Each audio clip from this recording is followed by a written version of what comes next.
duduk di sana sambil kakinya goyang-goyang, sambil juga menyusui anak bayi. Dia nembang Jawa, talelo lelo lelo legong.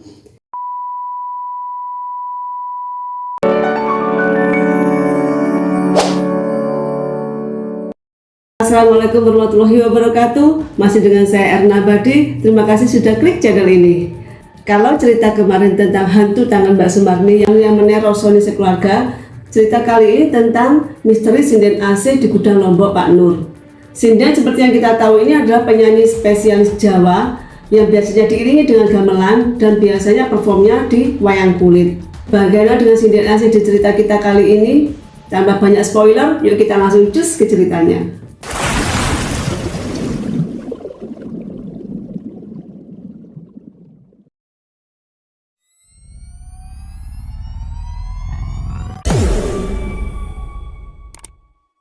Nah, sumber kita kali ini sebut saja namanya Panji. Panji bekerja sebagai tenaga harian di gudang Lombok tetangganya, yaitu sebut saja namanya Pak Nur. Dan Pak Nur dan Panji ini kerja dengan Pak Nur selama hampir 5 tahun. Sebenarnya selama hampir 5 tahun ini nggak ada sesuatu yang istimewa. Sampai suatu saat karena permintaan Lombok yang tinggi, akhirnya Pak Nur membeli lahan lagi di desa sebelah untuk digunakan sebagai gudang baru sebagai stok Lombok. Jadi di gudang baru inilah Panji mengalami rentetan peristiwa mistis yang bahkan merembet sampai ke rumahnya. Sebelum lanjut ke ceritanya, aku mau mood boosterku dulu, donat Jolali. Donat berbahan premium yang dijamin halal dan kualitasnya jempol nomor 1. Kalian bisa dapatkan donat ini di timur kantor PDAM Kedungrejo Muncar. Oke.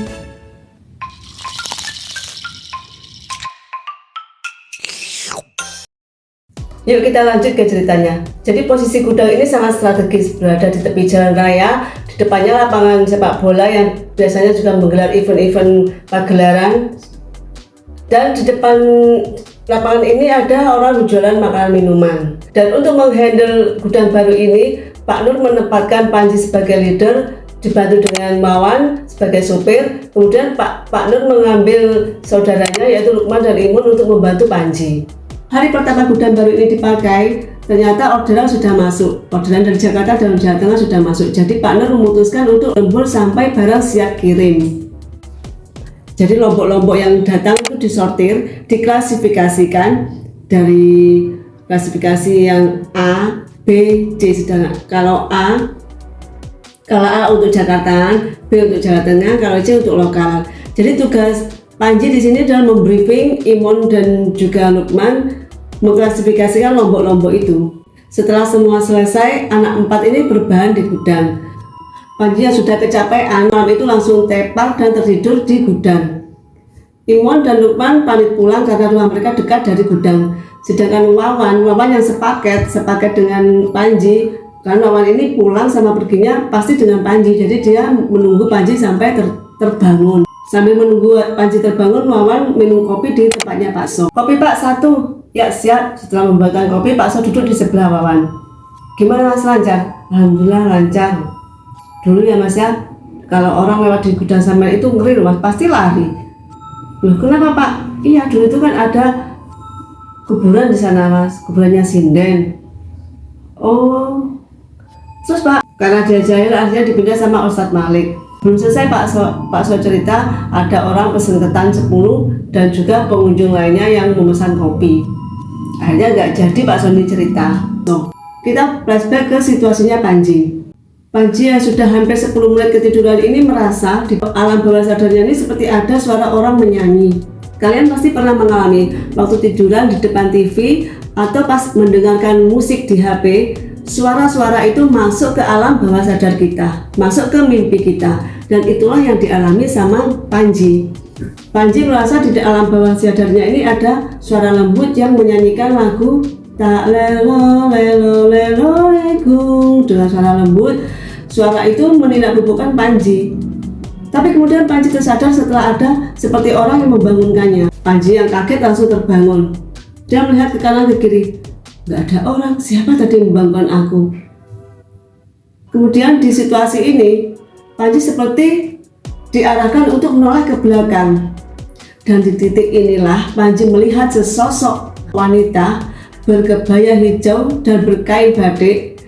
Dia menimang-nimang bayi sambil menyusui bayinya, dan seperti apa yang ada di mimpinya Panji, yaitu menyanyikan lagu Talelo lelo lelo lekum.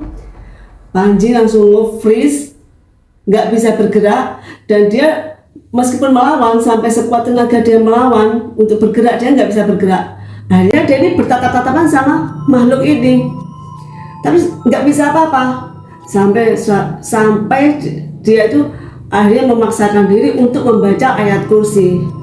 Setelah dia bisa membaca ayat kursi, akhirnya dia bisa lari, terus lari ke depan.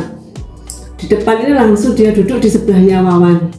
Mas, kenapa kau mas? Barusan aku melihat Wan. Aduh, ayo udah sekarang kamu tutup pintu gudang, ayo kita pulang. Udah hampir maghrib. Ya mas, ya mas. Di perjalanan baru si Panji ini bisa menceritakan pada Wan tentang apa yang dialaminya. Di gudang ada orang perempuan berkebaya hijauan, dia gendong bayinya sambil nembal Jawa Wan. Untung sampean mas, kalau aku bisa pingsan aku mas, gak bangun lagi mas. Rasanya tadi aku hampir gak bisa lari. Sampai lama Wan tadi bertatap-tatapan sama orang itu Wan.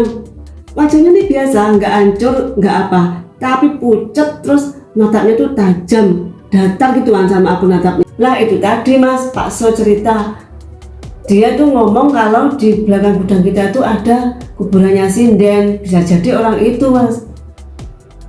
Iya, Pak So cerita gitu. Iya, terus gimana? Ya nggak tahu ceritanya gimana, pokoknya ada kuburan sinden dan dulu itu banyak orang yang digoda kalau lewat di depan gudang kita. Kemudian lawan ini baru sadar kalau bensinnya hampir habis.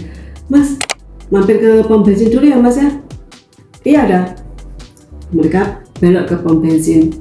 Mbak 100, kata Wawan sambil menurunkan pintu jendela. Setelah selesai, petugas ini kan ngambil uang di jendela Wawan. Kaget si petugas ini. Ya Allah, habis pentas ya mas? Mentas, Wawan sama Panji langsung bersama mentas.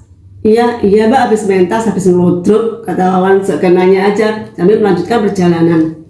FYI, rumah Panji dan Wawan ini satu komplek, cuman Wawan yang blok A dan Panji blok C. Sampai di rumah, Panji langsung minum dan mau tidur. Ternyata Bu Rara masih terbangun. Pak, ayo Pak antarkan aku ke belakang, dia mau buang air kecil. Ayo Bu. Terus Bu Rara ini posisinya berada di depan Panji. Mulai dari kamar, Panji itu sudah mendengar sayup-sayup suara tadi, suara orang menembang lagu tak lelo lelo itu tadi. Tapi dilihatnya Bu Rara ini tetap lempeng jalan. Jadi pikirnya Panji itu cuma dari pendengarannya saja, mungkin dia masih terbawa di gudang tadi. Ya tetap ikut di belakang Bu Rara. Terus sampai di depan pintu handle kamar mandi, Bu Rara ini mendengar suara itu dengan jelas, suara orang menyanyi, padahal nggak ada orang, padahal di dalamnya nggak ada orang. Langsung Bu Rara balik kanan, hampir nabrak Panji.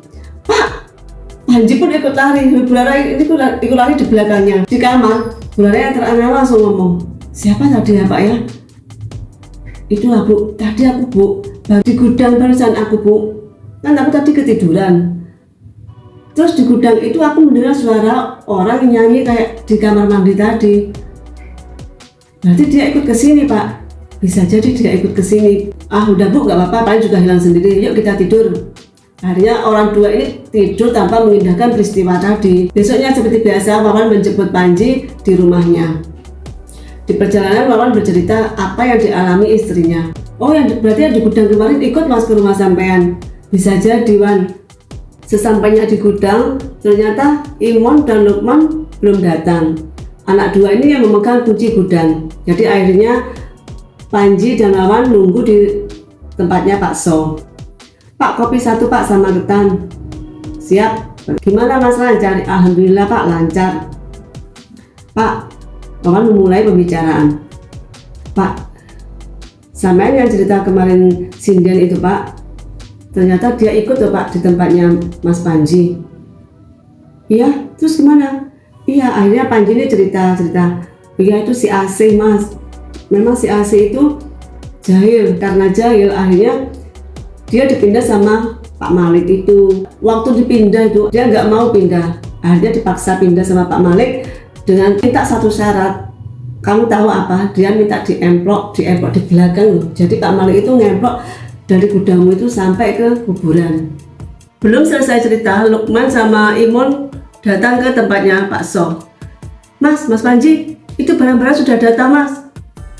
Oh iya, Pak So, kapan-kapan dilanjutkan lagi ya ceritanya. Oh iya, siap. Keesokan harinya, mereka beraktivitas seperti biasa, menyortir lombok yang datang disortir. Kemudian karena tadi malam sudah ada pengiriman, akhirnya mereka ini agak santai kan, kerjanya agak santai, menyortir dan juga mengemas untuk sortiran di lokalan. Saat itu mendekati jam 10 malam, semuanya sudah selesai. Tapi sebelum mereka pulang, Imon pamit mau ke belakang. Mau kemana Mon? Ke belakang mas, buang air kecil. Terus Imon berjalan menuju ke kamar mandi. Sebenarnya sebelum sampai di kamar mandi, Imon ini mendengar suara sayup-sayup orang Lembang Jawa. Tapi dipikir Imon itu adalah suara dari radionya Pak So. Kemudian dia membuka pintu handle-nya kamar mandi. Tapi sebelum Imon ini membuka pintu kamar mandi, seperti ada yang menyuruhnya mendongak ke atas. Pas Imon ini mendongak ke atas, terjadi lagi apa yang dialami Panji kemarin. Pasti kalian bisa nebak. Seorang perempuan, kali ini dia duduk di atas kamar mandi itu, duduk di atas atapnya kamar mandi. FYI, bangunan gudang Lombok ini kan tinggi. Jadi bangunan kamar mandi ini dibangun cuma separuh dari temboknya gudang.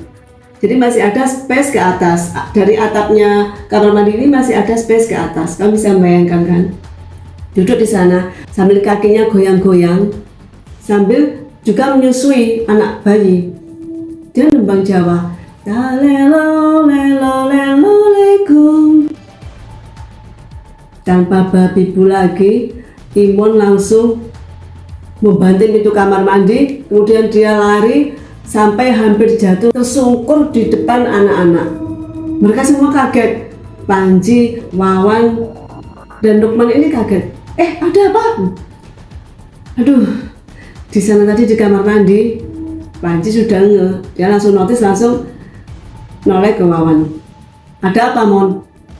Mas, di kamar mandi tadi mas, di atas atapnya kamar mandi tadi mas, ada seorang perempuan berkebaya hijau mas. Dia nembang Jawa mas. Ayo mas pulang mas. Iya, ayo pulang. Kemudian besok paginya mereka pun beraktivitas seperti biasa. Sesampainya di gudang, ternyata Imon dan Lukman sudah datang dan mereka sudah menyortir lombok-lombok yang sisa tadi malam. Jadi pas waktu Panji sama Wawan datang, sortiran juga sedikit. Sore itu mereka sudah pulang karena nggak ada lagi barang yang mau dikirim. Sampainya di rumah, Wawan mendapati istrinya ini sudah di teras. Pak, antarkan aku ke rumah ibu ya pak. Ibu tadi telepon katanya ada selamatan kampung di sana. Oh ya bu. Kemudian Panji mengantarkan istrinya ke rumah ibunya Panji. Bu, tapi aku nggak ikut ya bu, karena aku sudah janjian sama Aji Karsan, katanya mau setor barang. Aji Karsan ini adalah petani Lombok yang sudah bertahun-tahun bekerjasama dengan Pak Nur. Karena hari itu Pak Nur ada di luar kota, jadi yang nego harga Panji. Setelah lama menunggu, ternyata Aji Karsan datangnya jam 5 sore. Maaf Yanji terlambat, itu tadi ada tamu di rumah. Ya Pak Haji nggak apa, mari masuk. Kemudian mereka memulai nego harga sampai kesepakatan di harga 40 per kilogram. Setelah itu azan maghrib berkumandang. Maaf ya Pak Haji, nggak ada apa-apa, nggak ada kopi. Istri saya lagi di rumah ibu. Oh ya nggak apa-apa. Terus itu yang di dapur siapa? Maksudnya? Kata Panji gitu. FYI, rumah Panji ini kan perumahan yang sederhana ya. Jadi dari ruang tamu ke dapur ini lurus, udah kelihatan. Jadi denahnya ini kalau saya gambarkan seperti ini, ruang tamu, terus ini kamar 2. Di belakang kamar ini ada kamar mandi. Terus kamar mandi ini satu ruangan dengan dapur. Jadi otomatis dari ruang tamu ke aktivitas dapur ini kelihatan. Nggak ada orang Pak Haji di sini. Istri saya loh sudah saya antar ke rumah ibu.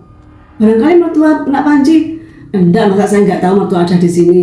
Panji yang penasaran langsung menuju ke dapur. Nggak ada orangnya loh Pak Haji, kalau nggak percaya. Coba Pak Haji ke sini. Pak Haji Karsan yang penasaran akhirnya ngikuti Panji ke dapur.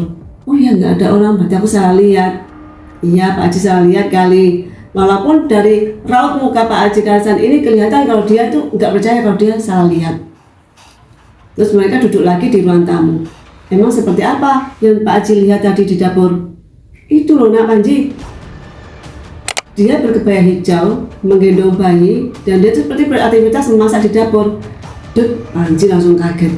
Berkebaya hijau. Jangan-jangan yang di gudang masih belum pergi dari sini. Setelah mereka berbincang-bincang, kemudian Pak Haji Karsan pamit pulang. Hari itu nggak ada stok lombok untuk disortir. Jadi anak 4 ini asik cangkruk di warungnya Pak So. Pak So, saya kok penasaran ya sama ceritanya sinden asih itu. Kan dari kemarin ceritanya nggak utuh gitu. Ada aja halangannya. Coba Pak, kalau cerita utuhnya gimana? Dulu itu di sini, di belakang sini, di lapangan ini kan banyak event-event besar yang digelar di sini. Itu hampir 20 tahun yang lalu. Dan sekarang ini nggak pernah ada setelah kejadian itu. Apa Pak kejadiannya? Jadi waktu itu ada pagelaran besar yang mungkin kalau saat ini sudah viral gitu. Dalangnya itu ada 4 yang ngambil dari berbagai daerah, dalang-dalang terkenal di berbagai daerah. Sindennya ini ada 5. Dan waktu itu di tengah-tengah pagelaran ada sekelompok pemuda yang cekcok. Kemudian mungkin ada salah satu yang nggak terima, akhirnya dia pulang ke rumahnya membawa golok besar itu kayak samurai besar. Dia menebas-nebaskan ke semua orang yang dia lihat. Karena waktu itu sudah panik, keadaan sudah nggak terkendali, ditambah lagi hujan dan juga dieselnya mati, akhirnya dia ini tambah membabi buta. Ada 5 orang korban, termasuk si AC ini kena sabetan nyasar. Tapi ke-4 orang ini diambil sama keluarganya, tinggal si AC. Karena si AC nggak ada yang mengambil, akhirnya orang-orang sepakat untuk memakamkan AC di gudang belakang kamu itu. Tapi kok sekarang nggak ada Pak? Ya itu karena dipindah sama Ustadz Malik. Oh, jadi gitu kan kejadiannya. Iya, jadi aku udah nggak heran kalau di sini ada seperti orang lewat, ada bau harum, itu nggak heran. Mungkin sekarang ini si Asep kembali lagi ke gudangmu. Plot twist cerita ini ada di sini, meskipun dari tadi sebenarnya sudah banyak plot twist, tapi ini plot twist yang paling epic. Sore itu ada Butika ini adalah kakaknya Bu Rara. Dia biasa berkunjung setiap malam minggu ataupun minggu di rumah Bu Rara. Sampai di rumah Bu Rara, dia langsung duduk di sofa ruang tamu. Baru saja dia ini duduk, Butika ini langsung merasakan hawa yang lain, which is dia ini seperti IndiHome yang bisa melihat makhluk astral. Rah, ada penghuni baru Rah. Bu Rara yang sebenarnya pura-pura nggak tahu. Maksudnya gimana Mbak? Tuh ada yang di dapur. Bu Rara langsung dek. Seperti apa Mbak yang Mbak lihat? Berkebaya hijau, gendong bayi. Dia tuh kayak beraktivitas di dapur tuh. Ngapain tuh di dapur? Masak itu di dapur, kata Butika seperti itu. Ya itu Mbak, kemarin kemarin itu waktu aku mau buang air kecil di kamar mandi, belum buka kamar mandi Mbak. Di dalam kamar mandi itu ada orang yang nembang Jawa. Sebelum suamiku pulang kerja tadi malam, dia itu di gudang ditampakkan seperti apa yang dilihat Mbak Tika ini. Oh ya, berarti itu yang dari gudang ke sini Ra. Nggak berapa lama Panji datang. Assalamualaikum. Salam. Panji masuk, duduk sebelah Bu Rara. Bu Rara ceritalah sama Panji, Mas, ini tadi Mbak Tika ngomong loh Mas, katanya di dapur itu ada perempuan berkebaya hijau gendong bayi Mas. Iya Mbak, iya itu masih ada di sana. Berarti yang di gudang itu Mbak. Kata Pak So, penjaga warung di depan gudang itu namanya sinden asih itu Mbak. Gimana ini Mbak? Ya kamu carilah orang pintar untuk mengusirnya. Jikalau kelamaan nggak diusir, nanti dia betah dan kesulitan nggak mengusirnya. Iya Mbak. Terus Panji ini cerita apa yang diceritakan Pak So tentang Ustadz Malik. Ya udah, ayo kita langsung ke sana. Jadi orang 3 ini langsung ke tempatnya Pak Ustadz Malik. Sampai di tempatnya Ustadz Malik, mereka menceritakan apa yang dialami mereka di rumah waktu di gudang. Ustadz Malik ini langsung bergumam, oh si Asih berulah lagi, ayo kita langsung berangkat, kata Pak Ustadz Malik itu. Akhirnya mereka berempat ke rumahnya Panji. Sampai di rumahnya Panji, di pintu pagar ternyata Wawan sudah ada di sana. Wan, udah lama Wawan, enggak Mas, baru aja. Ayo masuk. Kok rame-rame Mas? Ini loh Wan yang diomongkan sama Pak So kemarin, Ustadz Malik. Kemudian Pak Malik langsung menuju ke dapur. Di dapur beliau berdoa, kemudian dia nego seperti orang nego. Dan tak lama kemudian beliau ke kamar mandi untuk mengambil wudhu. Pas waktu Pak Ustadz Malik ini mengambil wudhu dan sholat, pada saat itulah ternyata terjadi insiden yang tidak disangka-sangka. Wawan ini kerasukan sinden itu. Dia tiba-tiba ambruk, kemudian dengan gemulai dia menyanyi lagu menimang-nimang yang tak lelo-lelo itu, dan kemudian dia ngoceh. Brara dan Pak Panji langsung terkejut. Siapa kamu? Aku Asih, katanya. Butika langsung ngomong, kamu harus keluar, kasihan ini si Wawan ini loh, nggak tahu apa-apa, dia ini tamu, ayo kamu keluar. Aku nggak mau di gudang lagi, dingin, nggak mau. Tempat kamu nggak di sini, ayo kamu keluar.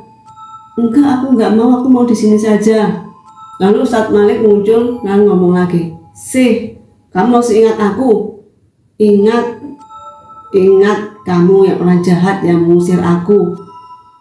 Pak Malik tersenyum. Kamu mau tak usir lagi? Kamu mau tak ikat tak buang ke laut? Enggak mau lah. Terus mau kamu apa? Ayo kamu harus keluar. Enggak, aku mau keluar, tapi aku mau gendong. Oh, sinden kemayu, kata Ustadz Malik itu. Enggak, kamu sudah tua, aku mau sama ini aja. Si Wawan ini nunjuk ke Panji. Mereka tertawa. Udah, ayo, kata Pak Panji seperti itu. Udah, ayo sih, kamu tak gendong. Gendong gimana ini? Kata Panji ini sempat bingung. Di emplok itu loh Mas, kata Pak Malik itu. Akhirnya Wawan langsung nempel ke punggungnya Panji. Aku kembalikan lagi ke beringin saja. Oh, diberingin di kuburan. Ayo Mas Panji, zaman emplok AC ini sampai ke kuburan. Caranya gimana Pak? Ya nanti sama tak bonceng, kata Pak Malik gitu. Jadi Pak Malik gonceng Panji ini dibonceng sambil bungkuk gini. Lalu mereka berdua ini menuju ke kuburan penduduk setempat, nggak jauh dari gudang. Butika dan Bu Rara ini juga mengikuti dari belakang, takut terjadi apa-apa karena orang-orang ini kan bonceng tiga. Sesampainya di kuburan, Panji tetap gendong sampai ke tengah-tengah kuburan. Gendong Wawan ini sampai ke tengah-tengah kuburan. Sampai di kuburan, di tengah-tengah kuburan ini ada beringin besar yang tua. Kemudian Panji menurunkan Wawan dan seperti ada sesuatu yang lompat dari tubuh Wawan. Akhirnya Wawan agak oleng dan dia jatuh Wawan ini. Pada saat jatuh inilah Wawan tersadar. Dia seperti orang bengong melihat sekelilingnya. Loh, kok kuburan? Kata Wawan gitu. Menurutmu apa? Kata Panji. Panji menimpali. Tadi kan ada di rumah sampean Mas. Iya, udah ayo kamu sekarang bangun, besok saja ceritanya. Bu Rara, Butika, Pak Malik, dan Panji tertawa melihat kebengongan Wawan yang masih belum bisa mencerna apa yang terjadi. Kemudian mereka beriringan pulang menuju ke rumah Ustadz Malik. Dan alhamdulillah sejak kejadian itu nggak ada lagi teror ataupun penampakan si AC di gudang maupun di rumah Panji. Oke, itu tadi cerita dari Panji tentang sinden AC meneror dirinya di tempat kerjanya maupun di rumahnya. Kalau kalian suka dengan video ini, klik like, komentar yang positif, dan jangan lupa aktifkan lonceng notifikasi agar kalian tahu kalau aku upload video-video selanjutnya. Jangan lupa jaga mental dan kesehatan kalian. Love your family. Jangan lupa subscribe dan see you next project.